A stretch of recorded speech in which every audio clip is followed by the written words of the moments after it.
Hello, everyone, and welcome back to the Sanderlanche podcast. I'm Jamie, and with me, as always, is Dak. Data. And Joe. And this week we are covering Mistborn Book 2, The Well of Ascension, chapters 53 through 56, wherein the battle for Luthadel is well and truly underway. Vin returns just in time to make a difference, and we lose some friends and surprisingly some enemies. There's a hell of a lot going on in these chapters, so hold on to something, everybody. The Sanderlanche is about to begin. Elders, tellers, keepers of the bottom, treasures of the dirt.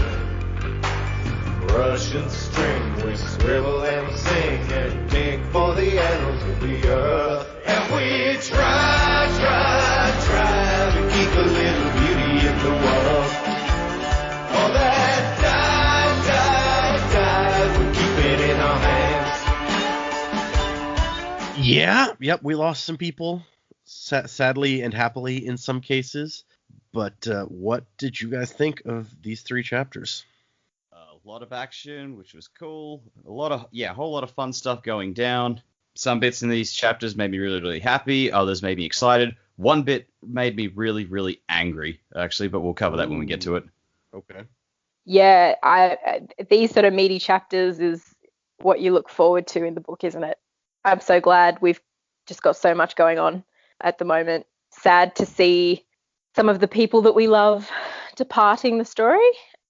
I think we'd called Clubs pretty early on that he was going to go. He had too much development in this book, so his time was up. But that was really sad. And Straff's departure, I am just shocked that it happened when it did. I really thought we would have him around for a little while.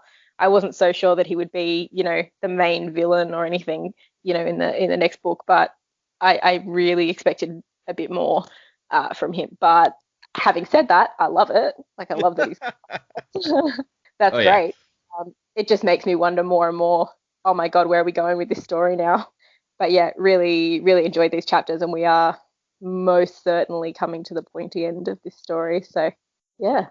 Yeah, we've killed off a lot of villains throughout these two books, so it does make you question what exactly is left for moving forward. But there's still some people out there, as we kind of find out in the fourth chapter, I guess. Yeah, there's a lot of stuff going on in these chapters. It was honestly kind of hard to read for me. It wasn't, it's not exactly what I wanted, which is not, they didn't write this book specifically for me, so. But I don't really know how I felt about these chapters. Interesting. So what do you, not what you wanted, how? I don't know. It's just I didn't enjoy reading these chapters, really. Interesting. Okay. Fair enough. I guess let's get into them. These four chapters. I think I said three earlier. We're on four. The first epigraph is once again something we've read before about. He talks about his nephew and how he hates Alendi so much. Old news. And the very first perspective we get is Straff, who's like, I think I figured out what drug she was giving me, and I'm actually feeling kind of good now that I'm taking some more. Oh boy. I love that he was sort of I'll wean myself off it. But the first thing he does every morning is wake up and take it. And I'm like, dude, were you even having it daily? How often was feeding this stuff to you?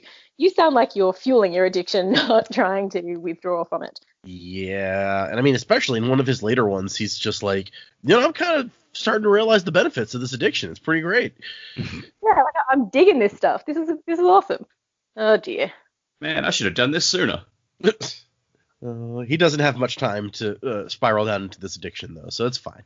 Whatever. It's a weird little just side detail on Straff. It's also he's addicted to drugs now, and he's kind of digging it. Whoa, my hands are so huge. But Lord General is saying that the Koloss have broken through 4 of the city gates, but 3 of them are still kind of holding up. There's only the north gate apparently has completely fallen, and they're getting into the city and looting through the northern gate. And Dak and I were actually talking about this looking at the map before the episode, but when you read that, it's not super clear, I don't think, unless you're looking at the map, to which gate they're talking about or who might have been guarding that gate. So it's somebody's group is completely routed. That might mean something bad for our crew. And I think we knew from the previous section where like Clubs and Breeze are talking that they were at, I think, Zinc Gate, if I'm remembering that right, which is like this far eastern gate. So we know that's not the one, even though we saw the Koloss break through there. That's not the one that is completely down. And so it's not until later we found out that it was Tin Gate, the one that Tindwyl was at, that has fallen completely. And General's like, hey, we could attack them now. We could totally take them out. And Straff's like, let them have their fun. We'll wait till they get tired, and then it'll be way easier to kill them. Because Straff just continues to be an asshole. He does. His logic is sound. It's like, if you're going to go and take on an enemy, you want them to be in a weaker position. So waiting for them to tire themselves out, probably not the worst idea ever. Horrible and unethical, but logical. Yeah, that's fair. And then we cut straight from Straff to Sazed, who is grappling with a big old Koloss and has to tap even more strength to like crush its throat, which, fun stuff. Sazed is still hulked out. He's just like, I'm going through the strength really fast. Like, I've been saving this up for decades, not really using it, and it's just flying out at this point.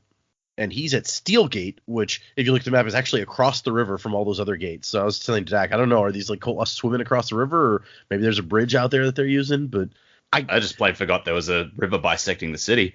Yeah.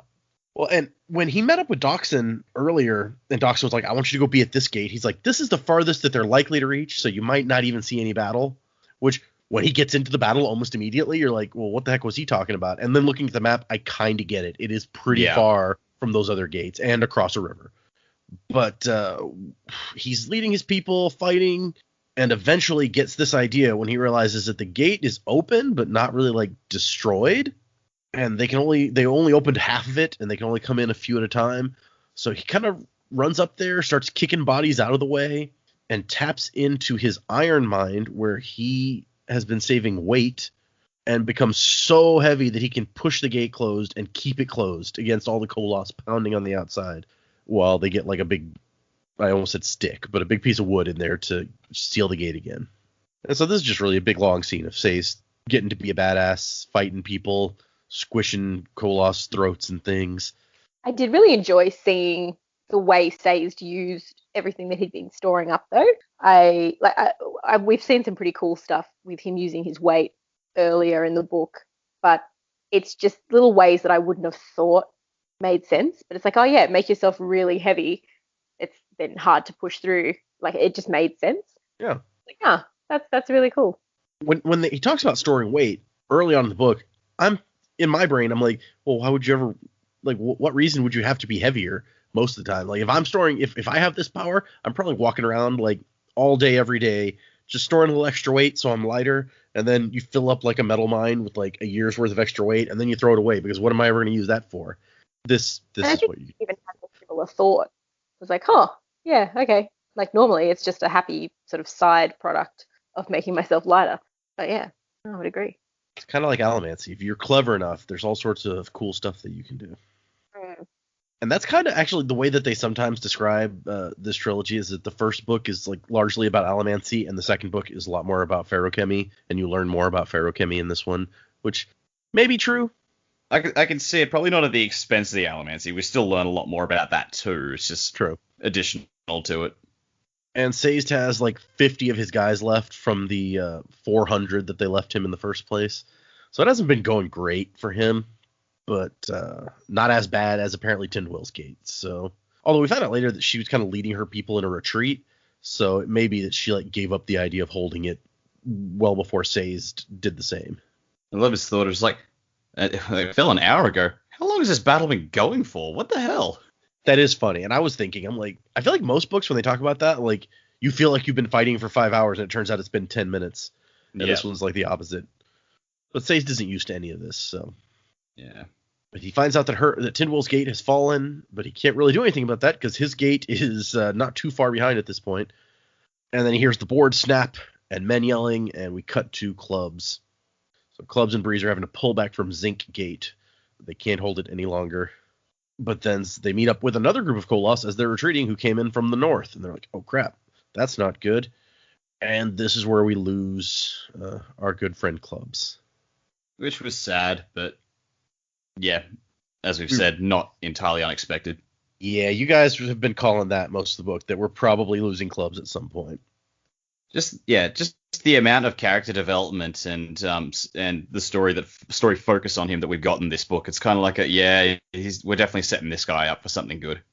And he dies saving Breeze, who when we first saw clubs, he was hating on Breeze. So yeah, it's true.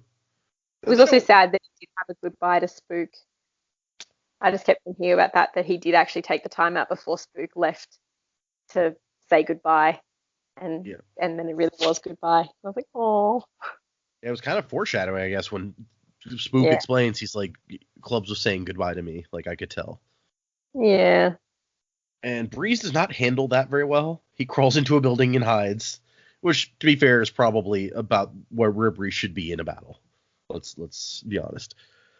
Yeah, he's going to have some serious trauma throughout the last few chapters and then the next book. Yeah, he's not doing well after. This is the last time we see him even kind of doing well.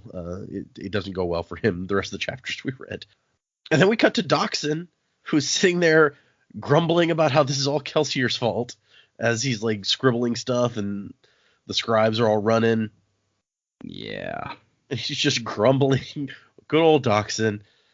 It's like, our real problem is follow through. And this scene is the one that really made me mad. Oh, yeah?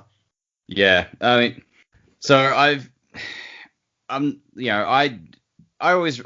liked Doxson through the first book, and I was kind of disappointed that we didn't get much of him throughout this book.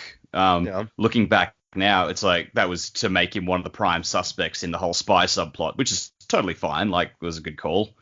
But once that was all resolved, I was hoping, okay, maybe we'll actually now get to see more of Doxson doing stuff, and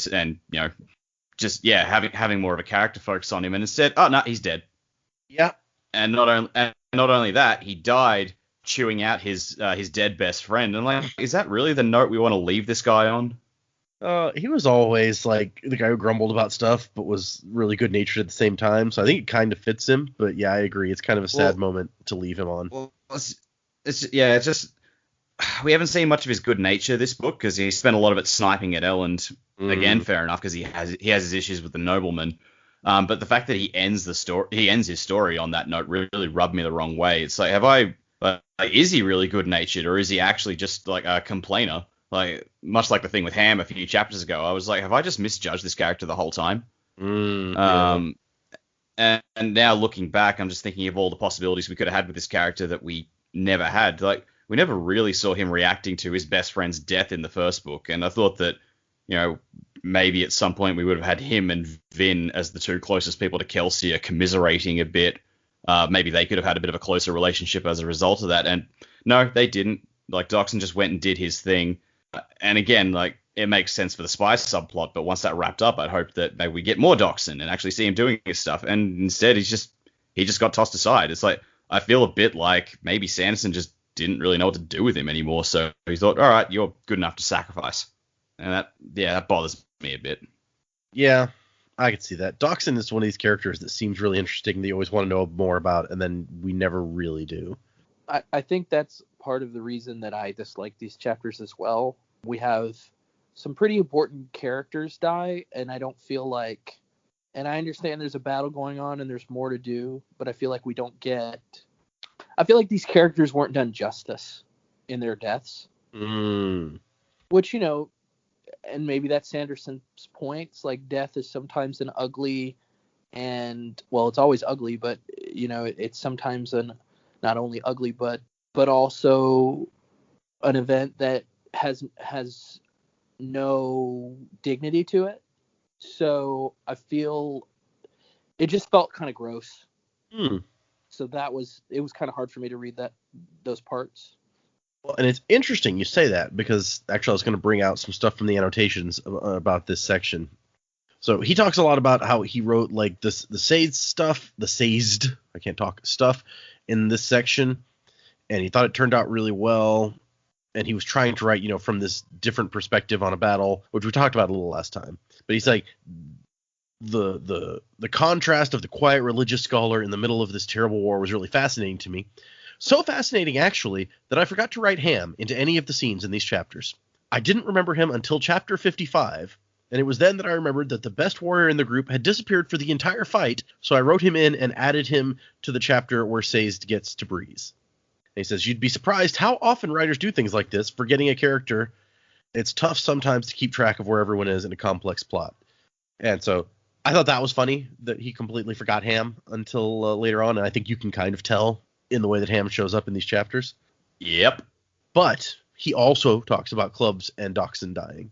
And so I'm going to skip some of this, but this part is the part that'll probably bother people the most. So I got to hit this. He says, the simple truth is that I felt I had too many characters in the books. I couldn't flesh them all out, and I really needed to get rid of a few.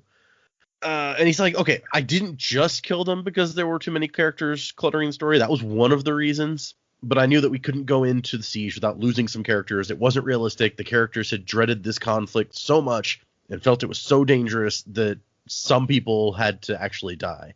Oh, I totally accept that, it's a battle. People are going to die. We've known that going in. I have no issue with you doing that to some characters, but do it characters who you have taken the time to develop and deal with. Like, I don't have a problem with Clubs dying. I love Clubs, but this seemed like a logical point for him to go. Totally get that. Doxson just hasn't done anything this book. Yeah, and I think this next part, you might have hated this even more because he says, Doxson was another one that I decided to kill. In the initial draft, the scene with him dying ends up with a Koloss killing him from behind without him looking at it. My alpha readers complained profusely about this. So at the request mainly of my friend Scar, I let Doxson grab a sword and charge before dying. But he also he feels that also the way that Doxson ends up by being like, if we had done and killed all the nobility and everything, we would have been no better than beasts, is his way of acknowledging that they'd done the right thing and is a little bit of redemption for him because he's tried to work very hard with the noblemen during this time to make up for the atrocities he committed during his younger years. Which, hey, that's a story that I would like to hear more about. Yeah, it's like that would be fine if we'd seen more of that coming in. Yeah. It's like, really, like, Doxson's had maybe 4 moments this whole book. It's when he tells Ellen he's been booted out of the kingship, when he has the conversation with Vin when she's trying to root out the spy, like the conversation where they decide to send Vin and Ellen out of the city, and then this bit here where he dies. It's like, Doxson is just, he's barely been in the book. And it bothers me that he just got thrown away like that, because he was a major player in the first one. Yeah. Well, but even in the first one, like, we never get that much development, like depth from him. We get current kind of surface personality stuff, and he's fun, and he's definitely a major part of the crew, but he's still not, like, we don't get a lot of depth there. And so it is disappointing that we kind of never get that. Maybe it's just because he was so present in the first book and he's so not in this one. Yeah. He also says that the final reason that he knew that Doxson and Clubs had to die was because he wants to really try to make you think that Sazed is going to die too. If everything is working right in these chapters, you're sitting there knowing that Vin is going to arrive in time, yet questioning and worrying. You see Clubs drop, and then Doxson die in rapid succession, and then we come to Sazed, and he falls out of metals, out of hope, and that makes it more dramatic when Vin shows up. And that does work, I'll give it that. So I was going to ask, did you guys feel like that? Like Sazed might die? No. No, there's no way he was going to kill Sazed. I mean, it didn't look good, but that just made me sort of more convinced that Vin will turn up now. Yeah, I didn't, especially after Jamie's breakthrough theory last week. I was like, there's no way Sazed is going to die. I was about to say, Jamie can't abandon Sazed after her theory from last week. It's just like, wait a second. If, of course, that would absolutely be the irony that happens with our show, right? There would like be a giant theory centered around this person, and the very next chapter they would die. Yeah, I would have been annoyed because I put a lot of thought into that. But I think we've almost had too much Sazed to get rid of him now. Like even when we lose Kindle, it's like, whoa, okay, I didn't think that would happen right now either. Like, but yeah, Sazed, you couldn't just write Sazed out now. No, yeah, I agree. It would kind of be insane. And I like Doxson's note, like during his, like as he's scribbling and grumbling, he's like, man, who would have thought Sazed's gate would be the last one standing, right? Yeah. And then we cut back to Straff after Doxson's untimely death, which I kind of like that he gets to stand up and charge a guy, although he's completely ineffective. I was like, come on, let him kill like one Koloss or something before, but whatever. Yeah. And Gennaro is telling Straff, hey, look, you can the Colossus penetrated all but one of the 4 gates under attack. We could totally take them. And Straff's like, nah. Now he's pissed off. He's like, you know what? Let him kill all of them. Let him burn everybody. Fire can't hurt our Adium. And Gennaro's not thrilled about that, which caused Straff to think, I'll have to take care of him later. He'll rise against me. Oh, that's your answer for everything. Right? It works so well with Zane that, yeah, let's do this guy too. Hmm. And then we cut to Set, and they're watching the battle. And Allrian's like, hey, let's go help. And Set's like, no. Yeah, that's not happening. And he's like, what's going to happen is Straff is going to come in and start killing Kolos, and we're going to help him and then submit to him and hope that he doesn't kill us. Because that's the only person who has a chance of winning in this situation. Which, And from a Allrian. preservation side of things, if you're just trying to preserve your people and your, oh my god, I can't word, your group. Kingdom? Kingdom? Oh, okay. Yes, thank you. That's what yeah, I mean, that makes total sense. Like, you would sit back and help the winner and just hope that they do right by you. That's the only way. I mean, it's not like they've got anything to go back to either at this point. So No, yeah. We found that out. he's resigned to our life changes from here forward. We just want to make sure we pick the winning side. But she's very disappointed in him. She's like, I thought you were a good man deep down. And he's like, no, the good men are all dead. They died in that city. And we're back to Sazed, and he's fighting, but he starts to run out of strength, and he falls down, and a Kolos is standing over him about to kill him.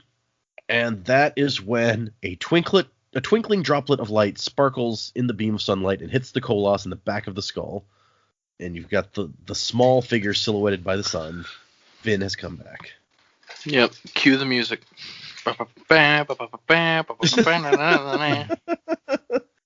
And it strikes me as kind of ironic that it turns out that all those people standing in when Sazed is like, no, you guys need to get out of here. You're going to die. They were right. And they had no business being right in this situation. Definitely not. And They I were doubt right because Spook fucked up.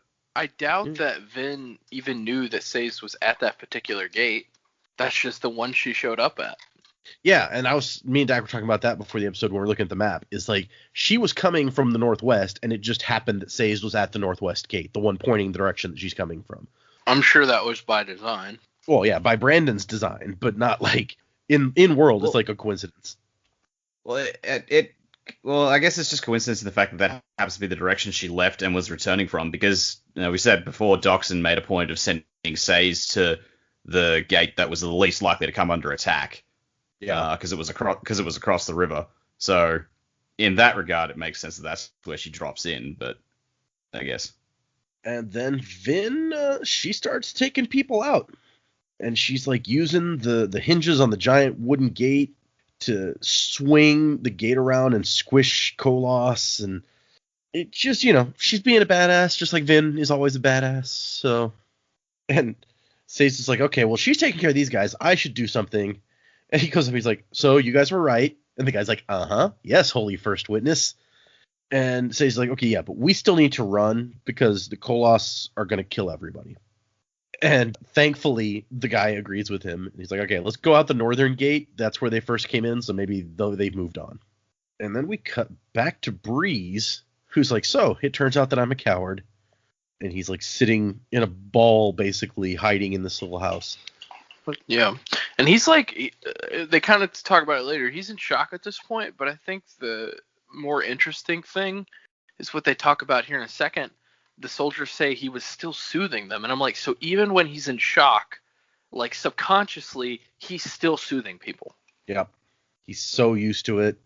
And it may be that it's like that's what he was doing, and that's the only thing he can concentrate on is continuing to do the thing that he was doing. But like the soldiers are actually like, oh no, man, he's so amazing. Like even in the middle of this battle, like he took cover and then helped us. But he doesn't give himself a lot of credit. But that's probably because, yeah, like you say, he's kind of in shock. He's just sitting there like, I'm a coward. And Ham is like, dude, my gate's down, Sazed gate's down. We don't know anything about anybody except for Clubs is dead. We need to know what to do. And Breeze is like, can't even talk. He's just thinking, don't ask me. He's like, it's quite all right if you just leave me here, he thinks to himself. And they decide to make their way to Keep Hasting, which is where the king has holed up. And that's the end of the chapter, is Breeze thinking to himself about like how horrible everything is, basically. It's like, I just want to lie down here and fall asleep and forget everything. And so in our next chapter, the epigraph is about how he's like, I told Rashai Kings to be Alindi's guide through the mountains. And this is where I started thinking about what we talked about last episode. It's like, but everything says like it's up in the mountains. And I started thinking, oh, maybe that's why they were up in the mountains. Quan sent them on a fake out. And then the next epigraph after this says that's exactly what happened. I've gone, God damn it. He does tell him that, and we've read that before too, I think, where he's like, I've tried to get him to mislead him, but if that doesn't work, then he's supposed to kill him. So yeah, but I think we'd never covered the fact that he sent them to the mountains because that's the exact opposite direction of where he's meant to go. We cut to Vin, and Vin is just killing lots of Koloss. I mean, she's doing a good job of killing Koloss, but there's lots and lots of them, and she's using one of their swords. A sword that we find out later is like taller than she is. But no matter how many she kills, there's always more of them. So, and she doesn't have enough metal to last forever. So it's not. I did love the note. It's like the Koloss, doesn't matter how many of them, like how many they watch her kill. They're always surprised when she comes for them. Because she's like, she is tiny. She cannot hurt us. Size does matter. Yeah, and it makes sense the way she explains it, where it's like in a fight between Koloss, like the bigger one wins. That's how it works. Yeah. Vin is not from their world. No. And we cut to Sazed yelling at Lord Penrod, like, dude, you have to come out and listen. And I like that the same messenger from before, who was coming to meet Sazed, is still helping out. He lost his horse somewhere, but they found him with some of the survivors. Keep Venture has fallen. Lord Dockson is dead. And they're like, okay, we all have to get out of town. That's the only thing we can do at this point. And Penrod is not really interested in helping. And he starts talking to Sazed about how Sazed was fighting. He's like, man, I've never seen a Terraceman fight. He's like, man, everything is falling, but I'm not going to abandon the city. And by the way, you can't run. We can see from up here, they've already killed the people you sent to run out the northern gate before. So you're not escaping. And we're not letting the refugees in here. My only consolation is I doubt Ellen could have saved the city either. And then he just turns and walks away and doesn't come back. Dick move. It really does come off that way. But he says in the annotations about this conversation, Penrod, by the way, is shell-shocked. He's not thinking clearly. And he's lost it because of the horror of what he's seen and been through. He was at one of the gates when they fell. He didn't just hide in to keep the whole time. And I think that's most evident when Vin comes and she's like on top of like a Koloss is holding her up and she tells him to do all this stuff and he doesn't question anything. He's just like, okay. Yep. Yeah, it really shows you that he's not like thinking a whole lot right now. Like the dick move, in my head was the whole, like, not the whole refusing to take in the refugees. Like, again, cold, but I understand it. It's more just like taking the time to just throw in a dig at Ellen. It's like, yeah, I don't think he could have done any better. It's like, is that really what you're thinking about right now? And we cut back to Vin. She kills a bunch more Koloss, and she runs out of metal. And she does some jumping around, and there's some different bits here, but what it comes down to is the Koloss are still killing lots of people, and she sees one pick up a small girl and slam her against the side of a building. And Vin doesn't have any metal anymore, but she can't watch that. So she goes in to fight. And he mentions in the annotation that he felt it was important to show her fighting without powers, to show that she's still good, even without metal. She's a dangerous person. The metal just makes her very dangerous. And when she's finally out of everything, except for one thing, she comes up with an idea, and she soothes at them with Duralumin. And she takes control of them, just like she did Tensun earlier in the book. See, okay, so this is where I have a big problem. And maybe it's explained later. This is another thing I really didn't like about these chapters. I get the similarities. She's somehow controlling them. But when she does it to Tensun so completely, it's like she's in behind his eyes. And this doesn't seem to be the case with this, because she's controlling a bunch of them. She can't possibly be in every single one of their minds behind their eyes. It doesn't make sense to me. So Yep. I don't really understand what's going on here. It doesn't really feel like it's explained very well. And also, I mean, some people might disagree with me because they have talked about in the past Lord Ruler controlling Koloss and things like that. I don't feel like this is earned. Like, I feel like this is a really bad Deus Ex Machina, in my opinion. That's not. It just doesn't make a whole lot of sense to me. But that's fair. Yeah, and I mean, it doesn't. It says, let's see, she could feel herself in their minds as if they were an extension of her own body, the same thing she'd felt when she took control of Tensun's body. So yeah, I guess that means she's got a bunch of different branches in her mind, but I don't know. Yeah, Well, it's hard to kind of wrap your brain around. Well, maybe it's like the adium thing, because I remember I had a problem when they first explained how you're supposed to keep up with all these different adium shadows going everywhere, but they said something to do with burning the metal makes your brain able to comprehend what's going on. So it could be a similar thing to that, maybe. Or else it could be that the Koloss just aren't as complicated, like, mentally as Kandra is, because like they're not as bright, so maybe it's easier to control more than one at the same time. Right. Another thing that doesn't make sense to me is that the duralumin, if I'm understanding it correctly, it uses it all up at the same time. Yeah. So if you run out of the metal, how are you still controlling the creature? That part I don't understand either. Like, I don't understand how that works. Yeah. So there's just some problems with it for me that I need explained. But again, we've constantly been finding out throughout the series that allomancy doesn't work the way that everybody thinks it works. Right. So maybe there is an explanation. But for right now, I'm just kind of I was unsatisfied with this turnaround. But I mean, it's still really cool. It's an awesome idea, but it just felt like, obviously this was not an easy win for them. It was hard fought, but it was easy won once Vin got there because of this, I feel like. So I just feel weird about it. It didn't feel like it fit with but anyway, maybe there's an explanation further on down the line. It's kind of like Justice League. It's like everyone's fighting their hardest, but as soon as Superman shows up, that's it. Battle's over. Why were the rest of us here? Yeah, no, that's kind of fair. Except that Vin fought the normal way that everyone expected she would fought, and she would have died if she couldn't have come up with this trick at the last moment. Yeah, but true. You're right that, I mean, it's not super well explained. The only thing that we get is that she soothes at them and feels her mind slam into capital S something, and then that capital S something shattered, and all of a sudden she had control of them. So that's not much of a description or explanation of how this works. It's extremely vague, and it looks like kind of intentionally so at this point.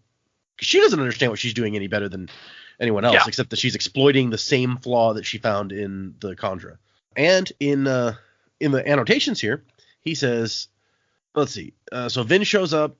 She's saved, but she still needs to save the city.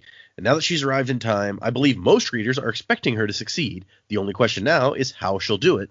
And she does it by soothing the Koloss. I think this is probably the easiest of the twists in the book. After all, I showed her doing the exact same thing to the Kandra and then told you that the Kandra and the Koloss are very similar, so this shouldn't be too much of a logical leap. If Vin hadn't been exhausted and overworked here, she probably would have figured it out earlier. So that's how he's thinking about it anyway. So then we cut back to Sazed, and they're still kind of hanging around outside Keep Hasting, with Ham kind of not in great shape, like almost passed out, but not quite, and Breeze practically comatose, and all of these other people that they found, and they're like, okay, well, he won't let us in. What are we gonna? What? And he said that we can't escape. So what do we do now? And then the Koloss start to approach, and they're like, uh-oh, here we go. This is the end.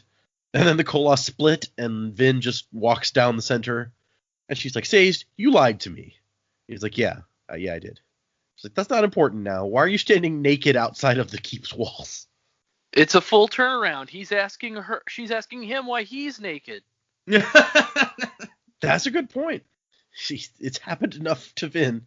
It's like, why are you naked? Who are you to judge? It's a life choice, Just back up off me. And she's just like, hey, Penrod, is that you up there? So I guess he's like hiding where she could kind of spot him or something. Like, he wouldn't come out when Sazed called, but he's hanging out up there where she can see him to call him out. Or maybe she just assumes that I don't know. She's like, hey, Penrod, is that you? And she says to open the gates, and he goes, are you mad? And she's like, I don't know. And has a Koloss pick her up and lift her up so that she's eye to eye with this guy. And she's like, I'm tired. He says, we're all tired. She's like, no. I'm tired in a different way. I'm tired of games, people dying for stupid shit, good men being taken advantage of. I'm tired of all of this. Send your soldiers out into the city. Protect people from the Koloss, but don't fight them. if you find a bunch of Koloss, send for me. I'll take care of them. In the meantime, we're going to keep Venture back because that's where all my medals are, and I need more of those because I'm out. And then Sazed says that he has something that he wants to do if he can be excused, please. And I don't know, what were you guys thinking about this? Like, what was Sazed off to do in your head at this point? Oh, I assumed he was going to go look for Tindwyl because there was a bit before where he's like, uh-oh, what if that gate broke? Tindwyl. Okay, Yeah. fair enough. Yeah, that's what I thought too. She's the only major player. We don't know where she is right now, so. Yeah, she became a major player of this book and didn't make it through. It's kind of sad for her. And she's like, what happened to everybody else? And he says, Clubs and Docks are dead, and you can see Ham here.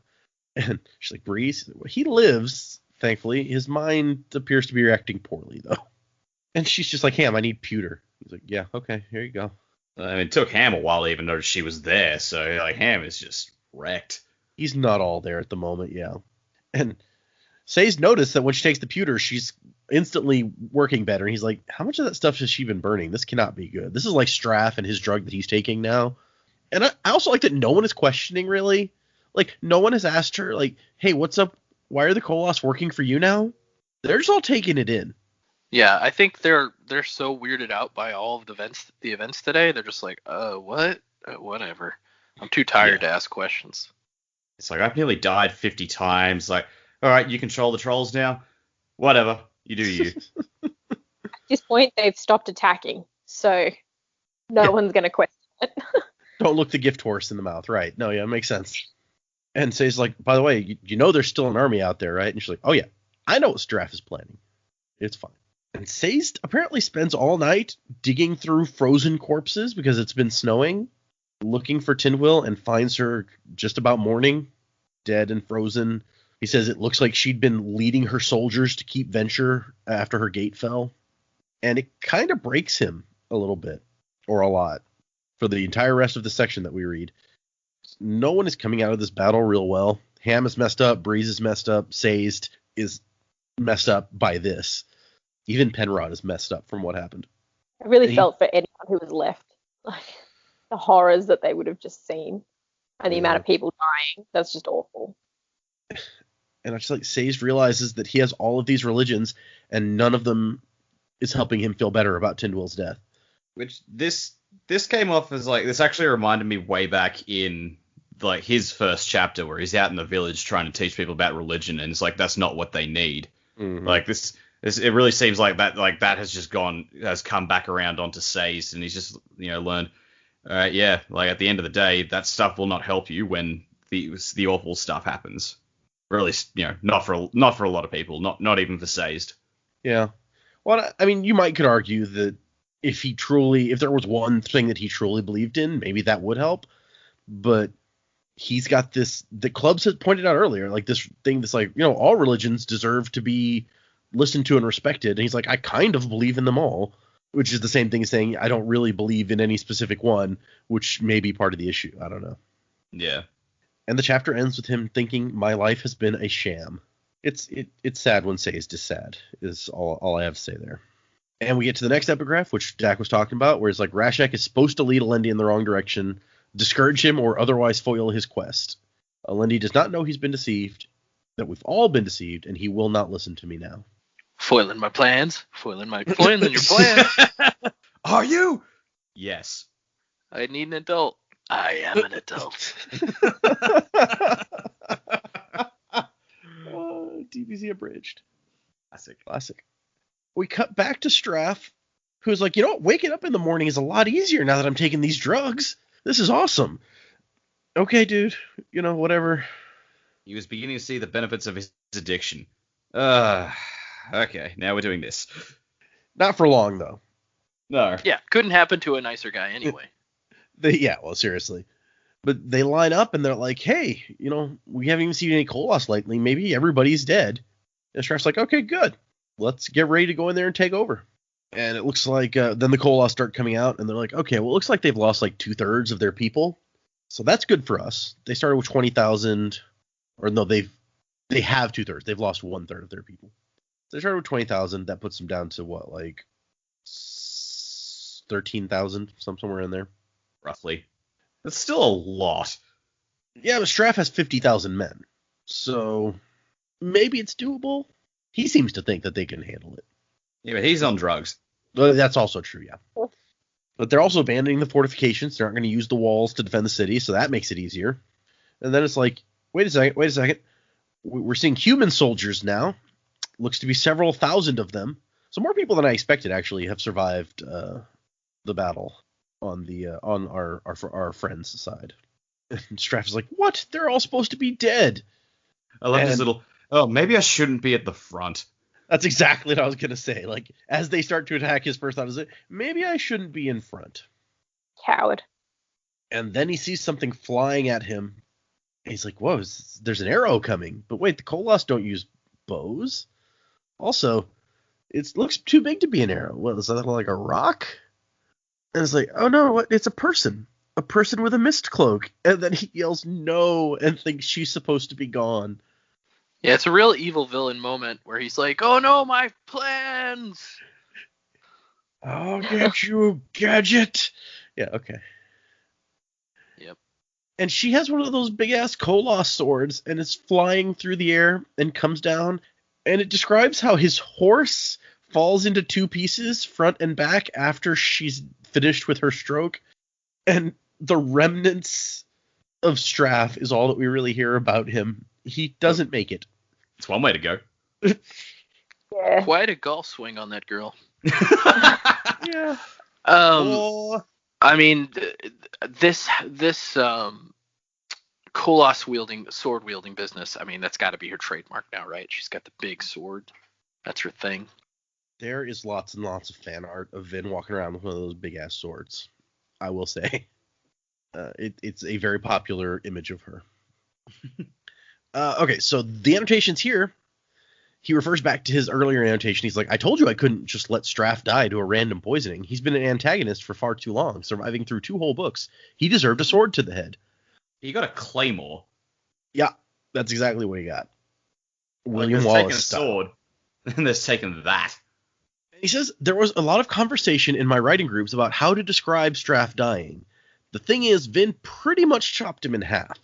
But I don't imagine a Koloss sword being that sharp, so I think it would kind of smash and crush as much as cut, particularly considering how hard Vin hit. Some disagreed and thought it should be a clean cut, and eventually, after trying several things, I went with this. It's abstract enough that you can imagine what you want, and I didn't want to be too graphic. Yeah, let's be graphic with clubs, but not with him? Really? Okay, whatever. I think there's a difference between clubs, like getting a sword through the arm and then into his side or whatever, and like describing the crushed, squished remnants of Straff. We do get a description of his horse, though, falling into 2 pieces, which is like, dude, the horse didn't do anything to anyone. That was a lot. Collateral damage. And then Vin starts to kill the generals as the troops meet in battle. And we cut to Set, who's watching this whole thing, and is like, what the hell is going on down there? How did they get the Koloss to work with them? And Halrian shows up, and he's like, at least I can count on her to be slow in the morning because she has to get ready and like be immaculately dressed and hair done and everything. If a building were burning down, Halrian would still pause to do her makeup before escaping. This girl, you're making it really hard to like her. I was gonna say, are we supposed to root for her or? No, we're not. Jamie's like, no, I can make an executive decision here. We're not going to be doing that. Veto. And so Alrian's like, well, hey, let's go help them. And Set's like, no. What's going to happen is they're going to fight each other, and whoever's left will be weak enough for us to kill and actually win. Which totally sounds like Set. Yeah. Yeah. It's much more advantage for him than his other plan of help Straff and hope that he lets us live. And then Ariane's plan is, oh yeah, well watch me go down there and help, and if you want to save me, you're going to have to charge. She uses that a lot. You're going to have to I'm going to have to be your damsel in distress. You're going to have to do that. Shut up. It's really a contrast to Vin's style in this book.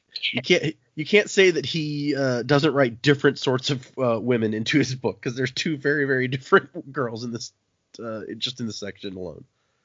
True. One of them I have a lot of time for. The other one can't stand. At least you can say this for Set. Like, if nothing else, he does seem to be a good dad. When Vin and Zane attacked his tower, he was like trying to save his son. And in this case, he's like, even though his daughter pisses him off, he's like, yeah, we're not gonna let her die. So Yeah, that's a good point. He cares about somebody. He's not a terrible person. Just yeah, misguided. well, He's not a good person, but No, like he's not exactly lovely, but I take him over Straff. Oh, yeah. without a doubt. Now that we know them both, absolutely. And in the annotations, what he says about this is, Set is a good man. He's also a bad man. He's a good man who thinks he has to be bad, and thinks that being harsh is the only way to secure his kingdom, and figures since someone's going to do it, he may as well be the one to do it. But a piece of him hoped that he'd be able to find what he did in Luthadel, someone he could follow and someone he could respect. Which is kind of what he thinks about right here in this section, is he's like, why did I come here in the first place, really? Did I actually think I could take this city? Or was it because I was looking for something like the power that I saw that night when Vin almost killed me? And how did they get the Koloss to fight with them? When he's talking about he needs a confirmation of the stories, my mind just went to, oh, Sazed, talk to this guy. He wants something to believe in. What a perfect opportunity if Sazed wasn't horribly depressed. Yeah, well, this might snap him out of his funk. Yeah, you just need to preach religion to someone. It's good. You can preach survivorism to this guy right now. How Sazed got his groove back. But honestly, I think the question, how did they get the Koloss to fight with them anyway? That's the game changer here that may have made his decision for him. Because it's like, if I found someone who can go out and get all the Koloss hanging around out here to work for them, then they're gonna win. So I want to get in on the ground floor of that. And then we cut to Sazed, who's riding out towards the battle. He's not going to fight. His metal mines are all empty, but he needs to see what happens, even though it says he felt hollow, and he can't really care about stuff at the moment. Or Sazed. Mm-hmm. And yet, at the same time, he's thinking about these Hero of Ages prophecies as he comes out here. He was not royalty himself, but came to it eventually, which, yeah, there's Vin. The Hero of Ages was removed from the Terrace people. Well, I don't know how that necessarily fits. Your theory about how that sentence fits Sazed works much better than it fits Vin, I think. And then he sees Set coming in to help. He commanded the forces of the world. Kings rode to his aid. Either way. I guess technically, right here, you could say that Set is riding to Sazed's aid just as much as Vin's. They're both on the same side. So Set is helping both of them. True. And the battle really doesn't go that long because Vin slaughters most of the leadership of Straff's army and they start surrendering. But fair. Yeah. Yeah, I'm sure that's why she did it. And especially going up against the Koloss, they probably didn't want to fight them in the first place. So, and it turns out that Jynarl is the one survivor, although he's hurt. And she has the Koloss drag him up and like plop him down. And Set also comes up, like the Koloss. Apparently a Koloss went to fetch Set, who rides with his people, but not in the front because he has to be like tied onto his horse because his legs don't work. And I like that Lord Jynarl, whose leg is broken, introduces himself when she asks his name, and she's like, Straff is dead, you control this army now. And smart man that he is, he goes, no, I don't, you do.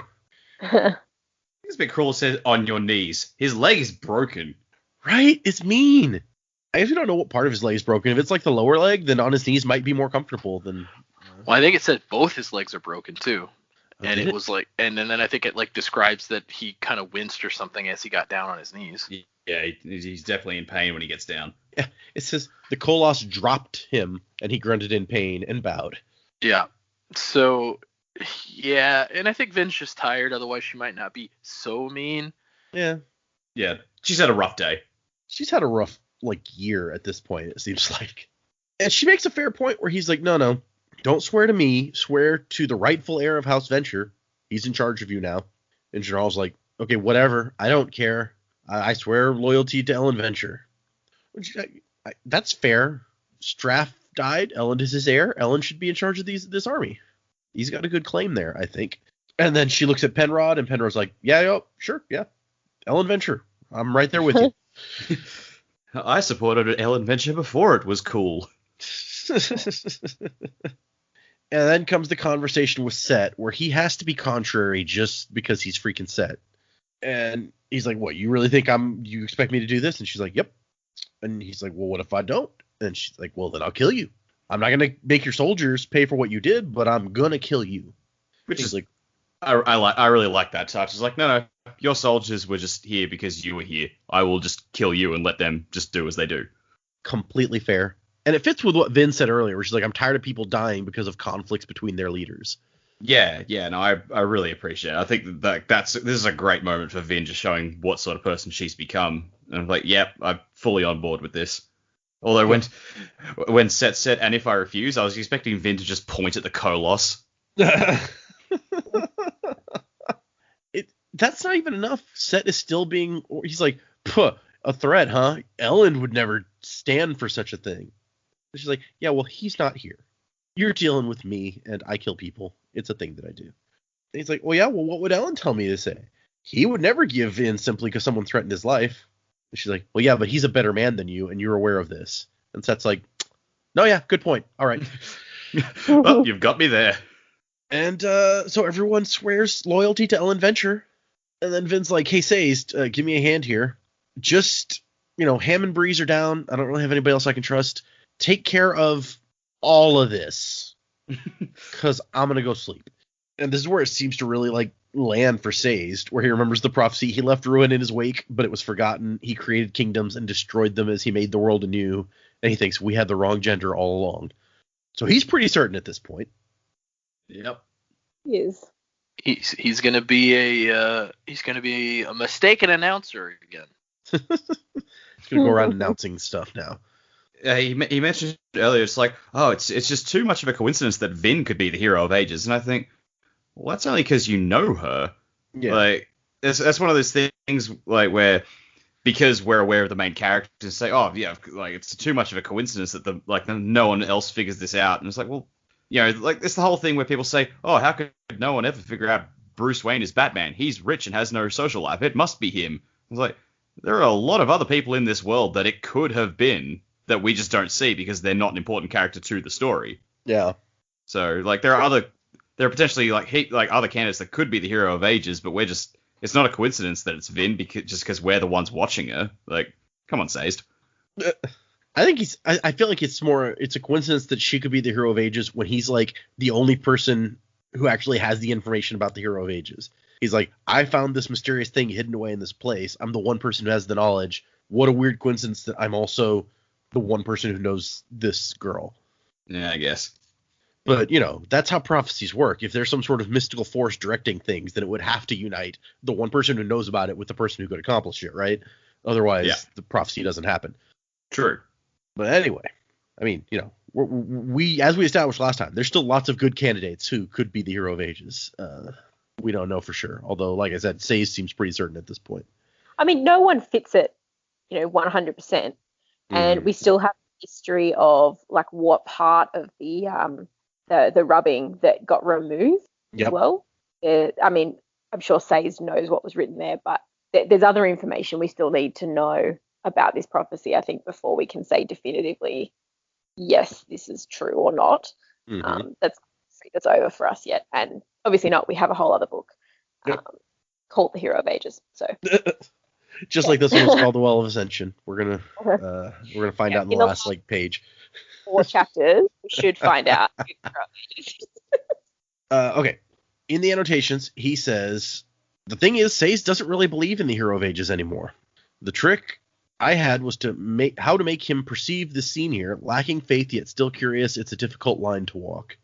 So that's an interesting note that I think we kind of pulled out. But he also says, Ellen becomes emperor despite all his attempts to set up a democracy. He has the throne given to him by force. In a way, this isn't exactly betraying his wishes to let people do what they want. Ellen deserves this throne. Set came looking for someone to follow, and Ellen is actually the rightful heir to Straff's army. And Penrod, ... well, he was made a subject king beneath Ellen, so he didn't really lose his throne. It's a stretch, I know, and the Ellen from the beginning of the book would never have accepted it. The Ellen at the end, however, will take it and do the best for the people, even if it hurts him to do so. So we don't actually get to see Ellen's reaction in these chapters, so that might even be a spoiler that he's saying, he'll accept this, but I don't know that anyone was expecting him to show up and be like, nah. I know you like, did a oh, lot of work here, Vin, but I think he's grown into it even since he lost his throne. He's really stood up and is displaying so many traits of a good king, and I think now he's ready to do it, whereas before he probably wasn't. yeah, that's fair. He's definitely had to grow into the whole leadership thing, as we've seen. He's like Andy in Shawshank Redemption. It's like they had to send him to jail before he learned how to be a criminal. King and criminal, yeah, those go right together. I got you. And so this is the end of part 4. It takes us into part 5. It says part 4 wrap up in the annotations, and that messed me up. But no, part 6, Words in Steel, is about to start. So this was part 5. He says that we've dealt with the major conflict that was raised in the first chapter, and so this marks kind of the pseudo ending of the book. The army's defeated, the city's safe. However, there's still something to do. I had a lot of trouble deciding how to work separate climaxes in this book. Did I try interweaving them and have Vin looking for the Well of Ascension even as the Koloss were attacking? That seemed obvious, and I felt that one of the plots would overshadow the other. Beyond that, I worried that it would be a big, hard-to-follow mess. It is possible to have too much going on at one time. It would seem a bit like, as much as I love Lord of the Rings, the whole jumping back and forth between the battle at Pelennor Fields with Frodo going into Shelob's lair, and fighting this giant spider with Sam. It's like, oh, which conflict am I focused on right now? That's a good point. It's been a while since I read that. I remember Shelob being one of the parts of that book that I found the most interesting, I feel like. Well, it was a bit different in the book because they really did break it up. It's like, this chunk is dedicated to everyone else, and this chunk is Frodo and Sam. Yeah. So I guess I was thinking more of the movie in that regard, where it's like, yeah, in the middle of the battle, let's cut to Frodo getting attacked by the spider. Okay, yeah, I know what you're saying. All cool scenes, but yeah, interweaving them, it's like, oof, the battle's not done yet. We're taking a break from it. I think it may actually have been longer since I've seen the movies than it has been since I've read the books. Really? Yeah, I have all the extended versions, and so it's hard to want to sit down and watch just one of them, but to do all three, you have to be wanting to commit a whole lot of time. So it just never comes around for me that often to be like, yeah, let's start watching those. I have to do it with the kids at some point, though. I don't think the kids have ever seen that. What are those movies rated anyway? Is that PG-13? R? I believe they're PG-13. They're PG-13. Yeah. One of them, maybe the first one is PG, but I think they're PG-13. It would make sense for the second and third to be rated more strongly than the first one. There's a lot more fighting happening. Anyway, going into part 6, Words in Steel, our last epigraph, that's the word. If Rashek fails to lead Alendi astray, I have instructed the lad to kill Alendi. And the thing is, he's trying to lead him astray. We know that. That's what he's supposed to do. We also know that he does kill him, presumably because that failed. Because we know from the logbook, he's like, the cave is right above me, and I feel it, the thumping, so tomorrow's the end. So presumably he actually made it to the Well of Ascension, is what the logbook at least leads us to think, and that's why Rashek kills him. Because Rashek also takes the power at the well, right? So he must have gotten there at some point. But it seems like it would be harder to lead him astray with the thumping being able to give him direction. But at the same time, we know that Vin isn't able to locate the direction very well for the thumping. She just knew when it was getting softer versus stronger. So you're right. We really don't know what happens at the end and around the well and when he dies. There's a lot of unanswered questions there. And we cut to Elend, who we haven't seen in a little bit now. He's wandering around in the mists, hiking down the road so they can get back to Luthadel. And Spook's, scouting ahead. He's the Tin Eye. That's what he does. There's an interesting note here where it's like, Allomancers are uncommon even among the great houses, yet because of the way Straff treated him, Elend always felt guilty that he hadn't been one. So maybe that's part of why his dad was such an asshole to him, although really his dad's just an asshole, so... Yeah, Straff never needs a reason, but he'll happily take one if it's given to him. Yeah. And then they run across a Mistwraith. Elend hears something and Spook's like, oh, it's just a Mistwraith. Big goopy things related to Kandra? Don't tell me you haven't read about them. This is very reminiscent of that scene with Kelsier and Vin from the last book, where Vin's like, oh my gosh, what? Mistwraith. And Kelsier's like, yeah, it's just, it probably is hoping we'll drop some trash for it to eat. It really smelled like, this scene came across as a, remember these things? We haven't done anything with them in ages, but they still exist. Yeah, no, I get that. And I think now that you say that, give me a second to look at the annotations, because I think that's actually mentioned here. Yeah, I wanted to include a reference to mist wraiths in this book. They're a minor world element, but aspects of their origins are a piece of the puzzle that gets explained further in book 3. So it kind of is like, yeah, I just wanted to throw a little thing in here because we haven't really seen these guys this book, and I didn't want you to forget they existed. Just exactly what you thought. Yep. There's also an interesting note in here where he's like, yeah, the mists are coming earlier in the day, and they're staying later in the mornings. Ellen doesn't know this, but some of the very outer parts of the Empire already have mists that linger almost to the afternoon. So stuff's bad. They're not aware of quite how bad yet, but they get some information about how some stuff is bad in this chapter because Spook has found a group of people, and when they go up to meet them, they find... Oh, no, I'm sorry. Before that, Ellen runs headlong into our friend the Mist Spirit, and he's like, oh, crap, I'm going crazy. And see, and we get here that exact, like, we talked about before, whether or not he really believed Vin and how much faith he was putting in what she said about this Mist Spirit. And here he's like, Vin talked about this, and she tried to tell me about it, and I thought she was making things up. Like, not even like I thought she was imagining things or crazy. I thought she was making things up, like intentionally just inventing random shit. Dude, why would your wife make stuff? Yeah, I really thought we were past this. Maybe he just phrases it weirdly here, but that really gets me. It's like, oh yeah, she just invented the Mist Wraith, or the Mist Spirit, just for funsies. Yeah, I actually wondered if this is even the same one, because when Vin talks about the other one, it says, there's hatred in its eyes and everything. Whereas this one, it seems like it's trying to tell Ellen something. It's like, hey, I need you to do this for whatever reason, unless it's trying to send him to Terrace, as it turns out, because that's where the Inquisitors are hiding. But from everything we've learned, these things can do their own killing, so it wouldn't need to send him to the Inquisitors to kill. So, I mean, Jamie's theory about it, being various dead Mistborns might hold true, and this could be a completely different one from the one that tried to stab him earlier. Yeah. Or it might be that Vin misattributes like this emotion in the thing's eyes when it's a figure made of mist, so it might be hard to say that, and she might be kind of projecting there when she says that. But then again, it also did fair. Try to stab him, as far as we know. So in the annotations, he says the Mist Spirit does not want Ellen to go to Luthadel, and yes, it is using allomancy on him, influencing his emotions, as it's done several places through the book. Tease. On Ellen specifically, or? It does not say. No. I read that as like it's influenced people's emotions, probably Vin, because that's who we've seen run into it, but you could read it that other way, yeah. And it kind of disappears when Spook shows up, so I guess it doesn't want to be too popular. Or just doesn't want to talk to him. I don't like that guy. He's spooky.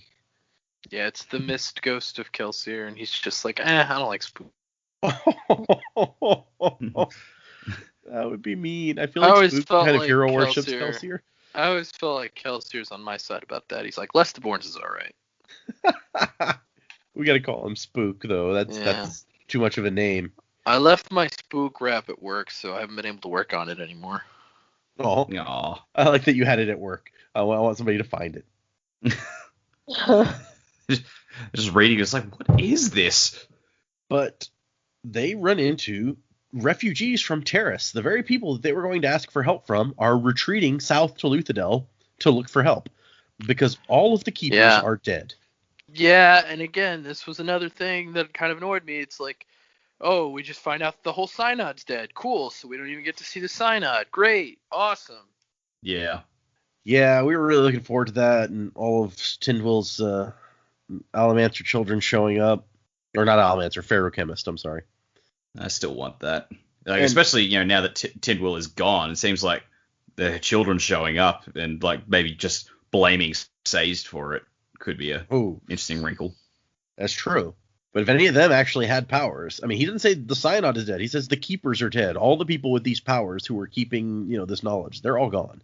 Oh, yeah. I thought the Keepers were the Synod, and I thought they specifically said Synod, but maybe I'm wrong. Well, at first, the first thing they say are the Keepers are dead, my lord, and then later we talk about the Synod. But the Synod it's like the leadership group of the Keepers. Yeah, I just assumed they were also Keepers. Yeah, I think they all are all Keepers. So if all the Keepers are dead, then it follows that the Synod is dead. Well, yeah, right. Yeah. Except for Tindwill, according to this guy, which None of them know that she is also dead. But I got to agree with Ellen. It's like I find it hard to believe they could have been easily defeated. It's like, yeah, I think that's probably so. There's got to be some survivors. well, and he does say that there was a lot of traveling keepers, like Sazed was in the south working with people and teaching stuff, which is, you would think, what most of the keepers are doing, since that was their whole thing, was once Lord Ruler was gone, they would be giving all this knowledge back. So maybe it's an exaggeration to be like, they're all gone. But the ones that were up there in the Terrace capital are gone. Yeah. He says they're all either dead or captured. So I guess theoretically there could be some captured ones still alive. Yeah. Also, this could be what the Terracemen did for ages and pretended the keepers were all gone so the Lord Ruler wouldn't snuff them out. So yeah, that's true too. they could have just fallen back on that habit. It's like, no, tell everyone we're dead so that, no one can come after us. But they tell Ellen that the Synod came out of hiding and into the open once the Empire fell and became the leaders of the Terrace people. Perhaps it was not wise to reveal themselves so soon. And not all Terracemen are ferrochemists. In fact, very few are. The Keepers, like Sazed and Tindwyl, had been forced into hiding because Lord Ruler didn't want ferrochemy and allomancy to mix. We know this from the previous book. Yeah, and Ellen's like, hey, I doubt that they would go down easy, right? And the old man's like, yeah, but it was Steel Inquisitors, though. Dozens of Steel Inquisitors. Dozens is a lot. That's a scary word.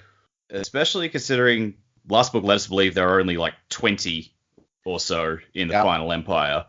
Marsh took so out, have their numbers, what, half of them? Yeah, well, 8. But have their numbers grown because there were lots of bodies in that right? Yeah. place. Could be. Yeah. Oh, and also their recruitment game. They also attacked with an army of Koloss. Just throwing. So it's not good. Which I guess makes sense because they know the secret of aluminium, so they maybe knew Duralumin as well, and so they've probably, they're in with the Lord Ruler who knew how to control the Koloss. Maybe they also know how to do it. I mean, I guess this would all but confirm that. So basically, Terrace is in ruins now, and they're like, hey, do you know King Venture? We were hoping that he might take us in. We can serve. We were prideful to declare ourselves free, I think. That's sad, guys. You can still be free. And Ellen's like, yeah, so that might not be going to work for you because the Koloss also attacked Luthadel. And they're like, hey, but what about Tindwyl? Like, she's the only member of the Synod still out. We aren't certain how many traveling keepers there are, but she's the only one of the Synod who's out of the city when we were attacked. So yeah, basically she's their leader now, or would be if she was not also dead. So this may actually be a big step closer to what Jamie said last time coming true, where she was like, she felt like Sazed was going to end up in charge of the Terrace people at some point. And this kind of seems to lean that way. Possibly. But they're nice to them, and they're like, hey, sit around our fires, have some whatever it is they give them to drink. I don't know. Like I said, it was tea. Yeah. And Spook has a bit where he's like, I wish they'd take down all these fires. The light hurts my eyes. Turn down your tin, bro. Yeah. Freaking idiot, I'm telling you guys. It's like there are people lost in the wilderness freaking out because their home has been destroyed, and you're worried because your eyes are watering. And what he says in the annotations here, the reason I even mentioned that was he's saying there's some foreshadowing going on with Spook here. Burning tin as strongly as he does, as consistently as he does, is not good for his body, and he's doing serious damage to it. But he's grief-stricken and confused, and feels like he's been sent away from important events because he's useless. Reminding himself... Oh, so you're saying he's going to go blind. So that's why we have to feel bad for him? He's going to go blind later? Reminding himself of his allomantic power is one of the ways he's dealing poorly with his uncle's death. So he has reasons, and they're sad reasons, but And then he's like, well, whatever, they're just wasting wood. And Ellen's like, dude, just shut up. He doesn't say that. He probably should have said that. Ellen does the Uncle Iroh thing. It's like, here, have some calming tea. Yeah. Uncle Iroh's always good about that. And so, but they get to the point where they're like, okay, so wait, then when, because they assumed that Luthadel has fallen. They didn't know that, Straff was asleep for 4 days or whatever, and the Koloss didn't attack right away. As far as they know, as soon as they left, the Koloss killed everybody. So they're like, we sent Vin to get any survivors, and we were all going to meet up and go and seek refuge in Terrace. And Spook's like, yeah, we can't go there now. That's where there be Inquisitors there. And Ellen's like, yeah, I know. So they don't have anywhere to go as far as they know. Although we know that things are much better off than they think. The chapter ends with Ellen thinking, like, The deepness coming back, ghosts in the mist, and inquisitors making a play for the terrace dominance. What else have I been ignoring? Because he kind of has. He was so caught up in like the politics of his one city that when Vin tells him stuff about a mysterious ghost spirit thing that keeps following her, he was just like, whatever, she's making it up. Because everything else she said hasn't panned out yet. He says he trusts her, and then we get stuff like that where he's like, I thought she made that up. Bugs me a little bit. I'm sorry. Yeah. But yeah, he's been ignoring important stuff that is happening, and it's looking like it's going to bite him in the ass. Like, I feel like the whole making things up side of things as well is kind of weird when you consider he told off Tinwell, because Tinwell's like, your wife thinks she's the hero of ages, and Ellen's like, well, she says that, I believe her. Right. It's like, all right, you'll accept that, but not the mist ghosts. I think the ghost was like one step too far. He's like, okay, maybe there's some sort of mystical energy. The Lord Ruler is proof that there's some way to touch this godly power because he did that, right? So maybe there's some sort of logic here. But a ghost is like a whole other thing in his brain. Maybe. That's my theory anyway. Tell that to the ghost hunters. But yeah, so that's where we leave off. We are 3 chapters and 1 epilogue from the end of this book. And it seems like there's so much left, right? Yep. Although the battle's done. It's just 1 episode left for us in this book, isn't it? Yep. Next episode. Last episode of The Well of Ascension. Damn. So I guess just go ahead and say that. For anybody who's following along, for next week, we're going to be doing 57, 58, 59, and the epilogue and wrapping up this book. But in the meantime, predicaments.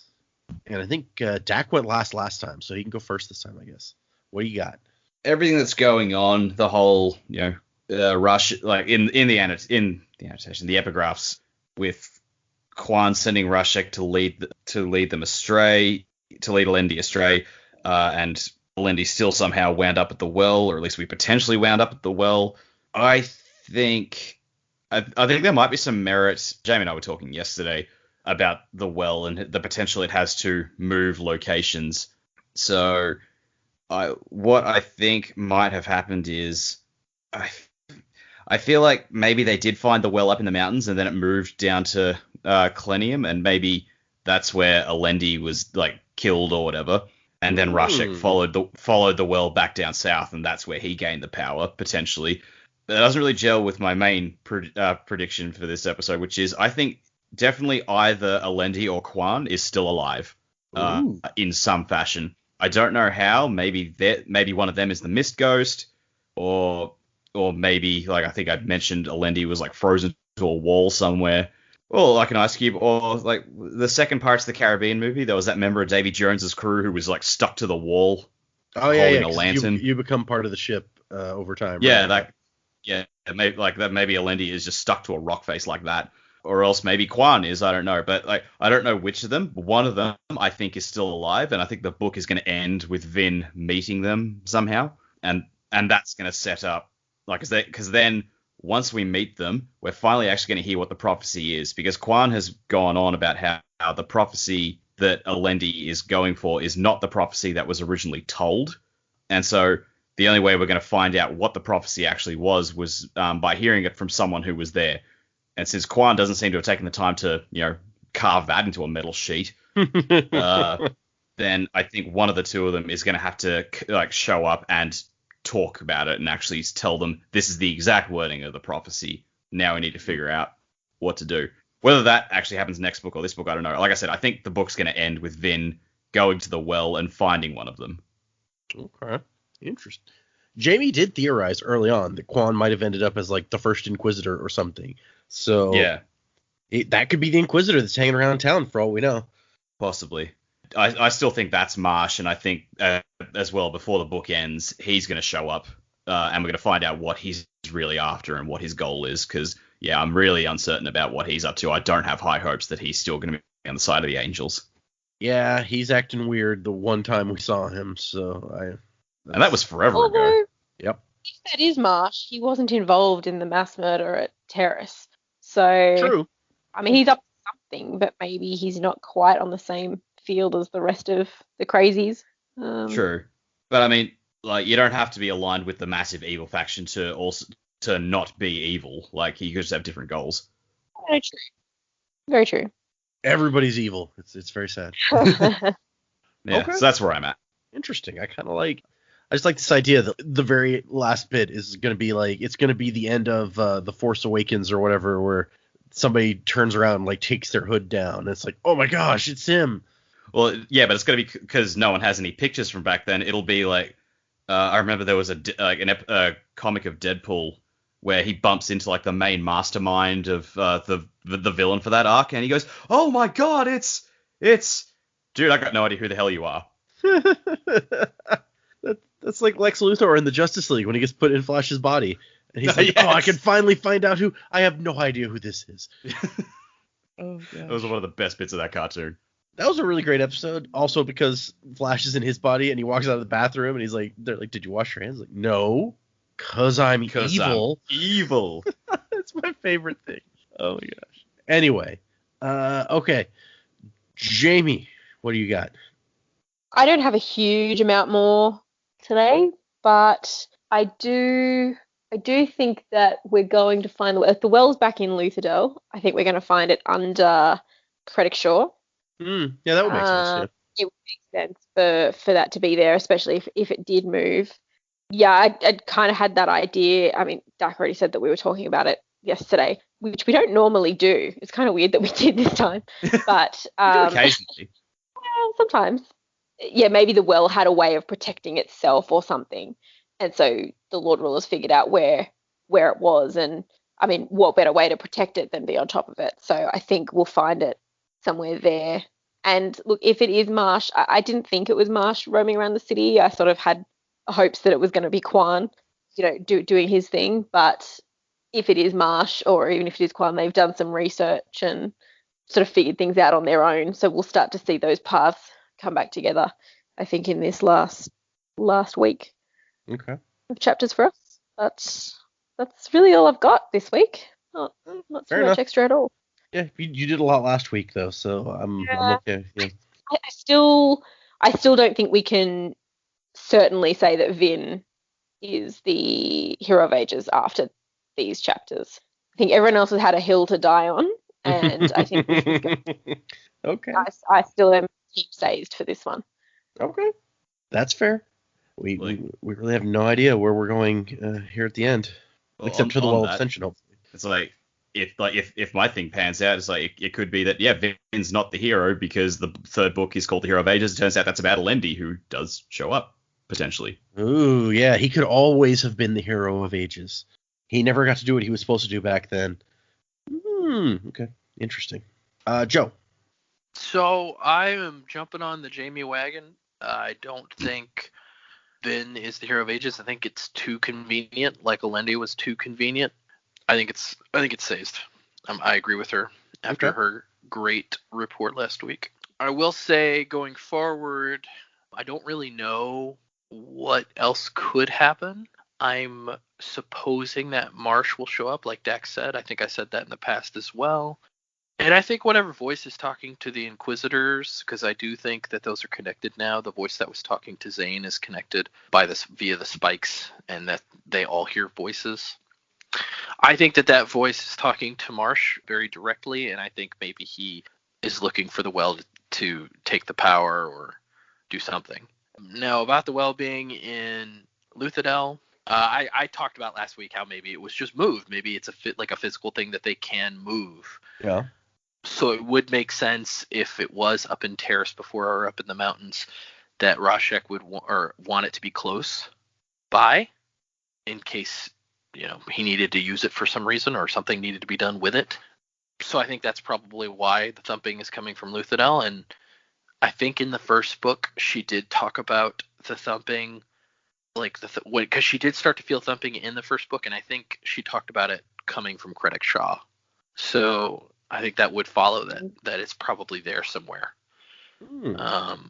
So with all that being said, I think there is going to be some kind of final conflict, especially because in the annotations Brandon that you read to us, Brandon says, how am I supposed to have two climaxes? So if this battle was one climax, there's obviously a climax coming in the last bit here, and so it's got to be something pretty big, not just Vin finding Alendi or something like that. I feel like it's got to be there's got to be some kind of action. Okay. Some kind of another fight, whether that be with the Inquisitors from the north coming down, or whether it be with, if something truly is wrong with Marsh, whether it be with Marsh, something is going to happen. With there being 3 books in the trilogy, my guess would be, this is just my guess based on other works of fictions that I've read or watched, like it's going to be an Empire style ending.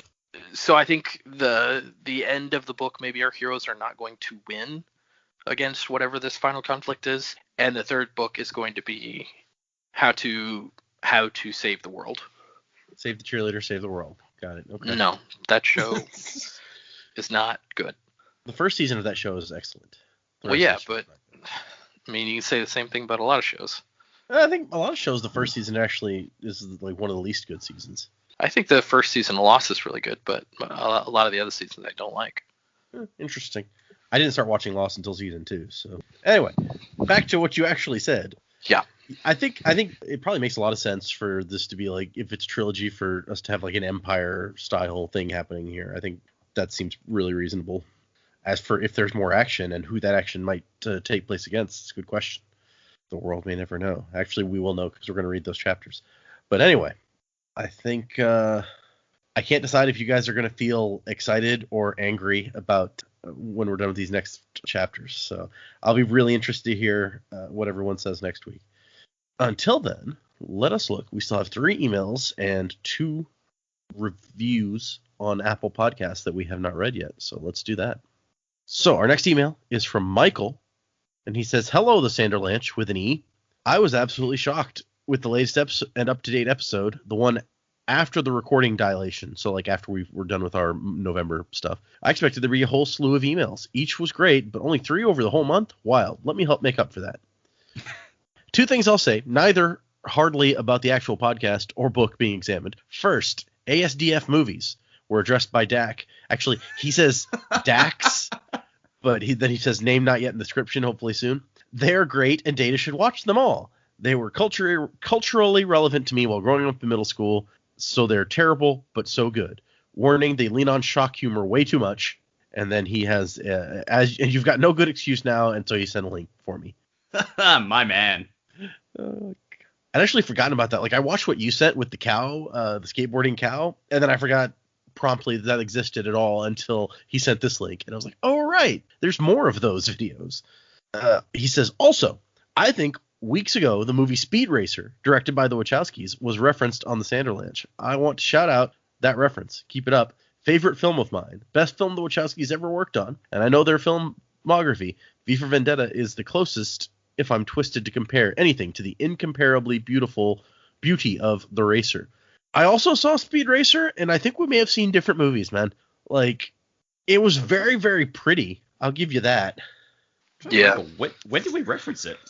I don't know that we referenced it specifically. Maybe we said a line that is also in Speed Racer, but I think our biggest reference across our show has been Futurama. Oh, without a doubt. I mean, we could easily have referenced Speed Racer in the context of, like, the cartoon or something, because I say Speed Racer quotes sometimes, but not probably not from the movie, right? Because, wow, that movie. The cartoon, I mean, if somebody went, oh, maybe that would be a reference, but... Go Speed Racer, go. I don't want to hate on your movie taste, Michael. I'm sorry. You wrote us a really nice email, and I don't mean to be harsh. The Wachowskis are good. Yeah. V for Vendetta, I really like a whole lot. Speed Racer is a hell of a thing, though. I mean, Data may not want to hit on your movie taste, but I will. Your movie is bad, and you should feel bad. And actually, it's funny because what he says is, hope that gives Joe something to yell about. Haha, but I'm serious. Well, I'm not yelling. Not yet. Looking forward to hearing the end of the book and Hero of Ages specifically. Keep it up. Nelly Mandelli is how it's signed, and he says, feel free to say my handle, no issue for privacy. So I did. Thank you. I thought Speed Racer was fun. I think that was the first movie I ever saw when our drive-in movie theater opened here. Like, that's the first one that I saw there. And I was excited because of that, because I'd never been to a drive-in movie before. But at the same time, I just remember a feeling of disappointment after leaving that movie. Like, I don't think it was the greatest movie ever, but I was never not entertained while watching it because there was always some random shit happening. I'm like, this is vibrant. You're not wrong. Vibrant is an excellent word to describe that movie. Okay. I mean, agree to disagree. Oh, yeah, definitely. Nelly and Dak. Enjoy the movies that you love. That's the important thing. I mean, we already know that me and Dak disagree on In Bruges, so. Yeah, it happens. The next email is from J. Jonah Jameson. Yep. And he says, hello. I just wanted to wish you all a Merry Christmas and a Happy New Year. This year has been really tough, and your podcast has been a great way to start the week. I'm really enjoying everything, and while I was rereading the Stormlight Archive and Rhythm of War this year, I was thinking about how you all would react. To Joe, I wish you get well soon, and no others of you get COVID. Oh, thanks, man. Thanks for the email, Jackson. You're the best. Yeah, thanks. I appreciate the well wishes. I am pretty much better. You still getting? Are you feeling like less tired this week than last week, or? Yeah, Thursday, Friday. We're recording on Saturday right now. Sunday in Australia. Thursday, Friday were the first days that I didn't immediately fall asleep after work. So. Oh, well, that's good. And our last email is from Pablo, and he says, "Hi, Data, Jamie, Dak, and Joe, all spelled perfectly. Somebody's been looking and reading. My name is Pablo, and I am a 37-year-old guy from Spain, Valencia. I always wanted. I've visited Spain very briefly. I think we got off our cruise ship in Barcelona and went to the airport, and that's been my entire experience with Spain. I want to go back. But anyway, sorry.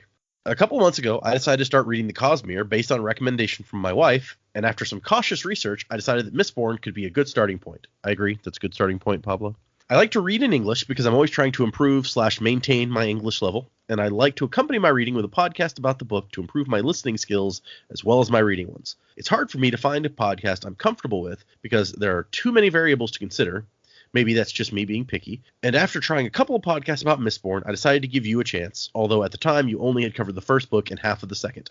After listening to a couple episodes, I liked your style, and I decided to keep listening to your podcast until I caught up with you, and then maybe I will leave you behind. That is not going to be the case. Not only I liked your style, but I also love it. Data conducts the episodes deftly while avoiding spoilers. Thanks, appreciate that. And the input from Dak, Jamie, and Joe is always interesting and rewarding. I find the podcast structure to be perfect for my needs, and I really fancy the predicament section where everyone's theories come to light. More than once, I found myself experiencing some shocking revelation while reading and thinking, Joe predicted that, or Jamie thought about this 6 or 7 episodes ago. I missed some cultural references. Yeah, we make a lot of those. Sorry. But that's bound to happen when you're listening to a podcast from another country, or two in this case, and I don't find them tiresome. That is why I've decided to read along with you, following the broadcast pace, and then virtually join the Cosmere journey designated by Data. I just wanted to congratulate all 4 of you on your work and let you know that you have a fan from Spain. Thanks for everything. P.S. Excuse my grammar and vocabulary. English is not my first language. Hey, Pablo, you did an excellent job. Dude, I do not have any issues there. You did better than a lot of people whose English is their first language, so. Yeah, better than me. But thank you, Pablo. I love that you're discovering the Cosmere with us and that you're going to hang out and follow along with us. It's very exciting for me to hear that from people. That's one of the reasons that I wanted to start the show in the first place. So. Yeah, awesome email. Thanks, Pablo. Thanks, man. Okay, and then we had 2 more reviews that Joe has to give some sort of. All right, so laser focus here. Yeah. So the first one is from Pamela S. 1981. And this is the one from Canada that I couldn't see until I looked this other place. Exactly what I was looking for. Thoroughly enjoying this podcast. Just caught up. Can't wait for next week's episode. Thanks. Short, to the point. Wow. 5 stars. Thanks, yeah. Pamela. I love it. What a piercing review. You're definitely a coin shot. Our first Canadian review, and it was awesome. Thank you, coin shot Pamela.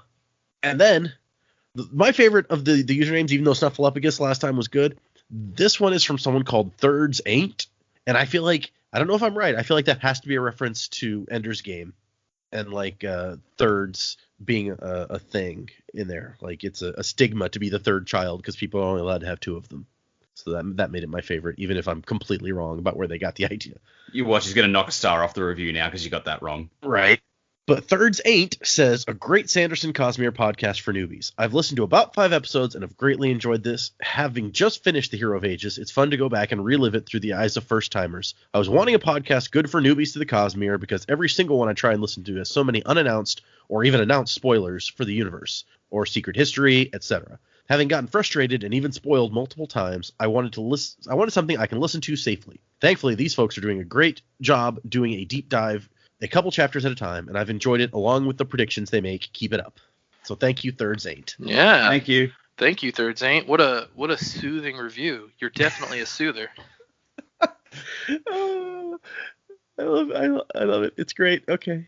Thank you, Joe, for assigning our reviewers. If you too would like to be given a misting title of your own, please review our podcast with 5 stars, and you too can be invited into the misting crew. Oh gosh, we're gonna have to make a special section of Oh yeah, we need to go Discord back just in for the mistings. episodes. Yeah, we need to go back in the episodes and make like a spreadsheet. I need to make a spreadsheet of their username and what they are, so I can like properly refer to them with their title.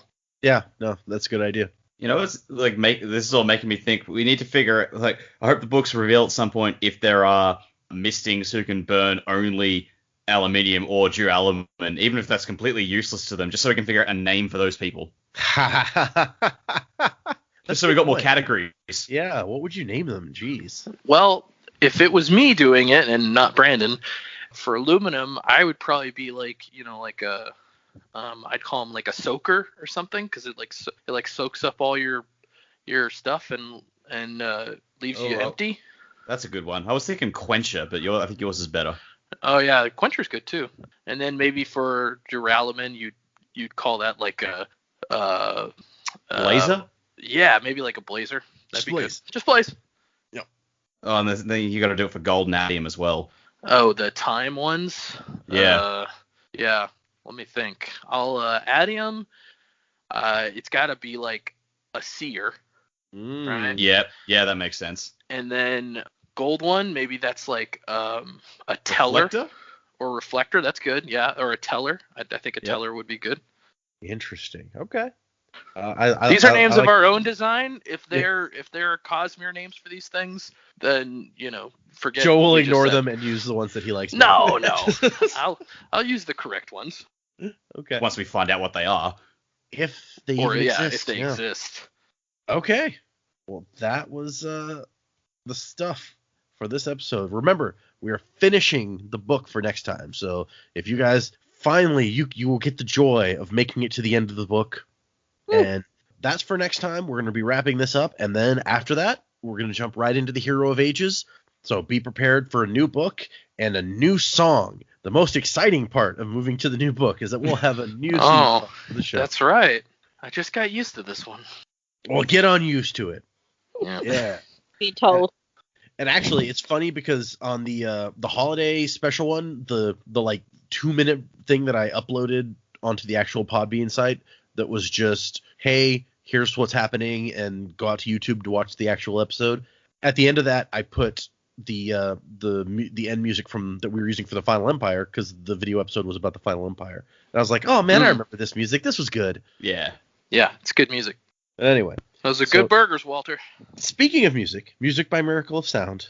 Check him out. Hey, you didn't forget this time. He's awesome, and the new song that I have picked out for the new book will, of course, be from Miracle of Sound. So tune in, if only to find out what the new song is going to be. Otherwise, wuzzing to the time of next, everyone. And we try to keep a little beauty in the world. All that died, we keep it in our hands. Oh, we are the Maiden Boys. We are the Ascension. Keep it in our hands.